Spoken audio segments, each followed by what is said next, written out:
जय जिनेंद्र बंधुओं, लीजिए प्रस्तुत है एक और नया संस्मरण जो गुरु माँ विज्ञानमती माता जी के जीवन दर्शन को दर्शाता है। इस संस्मरण का नाम है याद आते ही। बात 20 या 22 जनवरी की है। टुकराई ग्राम में प्रवास चल रहा था। उसी समय कक्षा में वैयाव्रती की बात उठी तो पूज्य गुरु माँ बोली, मुझे तो बचपन से ही सेवा करने की रुचि रही है। कोई भी साधु संत आते तो मैं सबसे पहले उनके पास जाती। कभी आरिकाओं की साड़ी ले आती, धोती और सुखाती, कभी औषधि बनाकर ले जाती।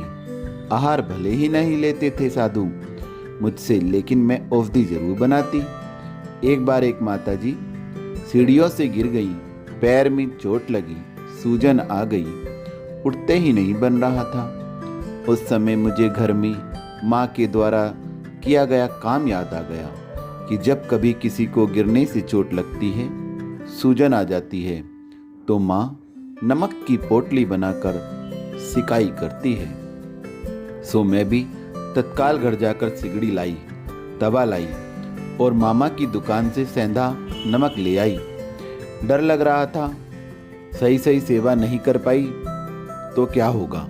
फिर भी भावना थी कि आज पूरी वैयाव्रती मैं ही करूंगी। इसीलिए सारी सामग्री इकट्ठी कर ली। न माँ की सहायता ली, न किसी पड़ोसी की सहायता ली, और धर्मशाला में जाकर माताजी के पैर में सेक करना शुरू कर दिया। व्यारिका जी मुझे देख रही थी और उन्हें आश्चर्ययुक्त प्रसन्नता थी कि इतनी सी बच्ची भी सेवा करने का उत्साह रखती है।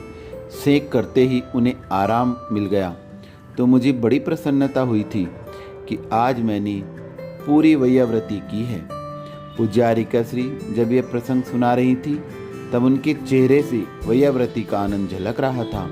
बड़ी प्रसन्नता महसूस कर रही थी। ऐसा लग रहा था जैसे अभी उपचार कर ही रही हूँ। आज भी पूज्यारिका श्री को सबसे ज़्यादा रुचि वैयाव्रती सेवा में है। जो भी उपचार वे किसी को बताती और यदि वह सेवा करने में टाल मटोल कर जाता तो उनको विकल्प होता। कारण पूज्य माता जी की धारणा है, कोई भी साधु त्यागी व्रती हो, आहार और औषधि में कभी पक्षपात नहीं करना चाहिए। सदैव तन मन धन से अपनी क्षमता अनुसार सेवा करनी चाहिए। जो आहार औषधि में पक्षपात करता है फिर उसको भस्मक व्याधि जैसे रोग होते हैं, चरित्र मोहिनी भी बंधता है।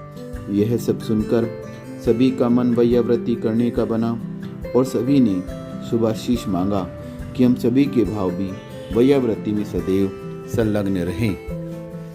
ऐसी है हमारी गुरु माँ। वंदामि गुरु माँ, वंदामि गुरु माँ, वंदामि गुरु माँ।